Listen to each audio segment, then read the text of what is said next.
وہ اپنی زوجہ کے سوار ہونے کے لیے اپنا گھٹنا ٹیک دیتے۔ نبی کریم صلی اللہ علیہ وسلم کے خادم حضرت انس بن مالک فرماتے ہیں، میں نے رسول کائنات صلی اللہ علیہ وسلم کو دیکھا، وہ اپنے اونٹ کے پاس بیٹھ جایا کرتے، پھر ام المومنین حضرت صفیہ اپنا پاؤں آپ کے گھٹنے پر رکھتی اور سوار ہو جاتی۔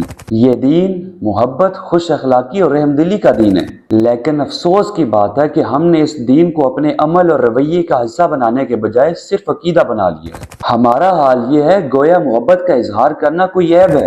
ہم اتنے سخت مزاج ہیں کہ مغرب سے آنے والی ہر عام سی چیز بھی ہمیں حیران کن لگتی ہے۔ وہاں کوئی شخص اپنی محبوبہ یا اپنی اہلیہ کے لیے کار کا دروازہ کھولتا ہے تو ہم پکار اٹھتے ہیں، واہ کیا رومانیت ہے، اور خود سے پوچھتے ہیں ہم اس محبت سے کیوں دور ہیں۔ حالانکہ 1400 سال پہلے نبی کریم صلی اللہ علیہ وسلم زمین پر بیٹھ جایا کرتے اور اپنے گھٹنا مبارک اپنی زوجہ محترمہ کے لیے بڑھا دیتے تاکہ وہ اس پر پاؤں رکھ کر سوار ہو سکیں۔ سختی، بے رخی اور لاپرواہی کے اس دین سے کوئی تعلق نہیں ہے، لیکن مسئلہ یہ ہے کہ ہم اس دین سے اپنی مرضی کی چیزیں تو لے لیتے ہیں، لیکن جس چیز کی مرضی نہ ہو اسے ہم چھوڑ دیتے ہیں۔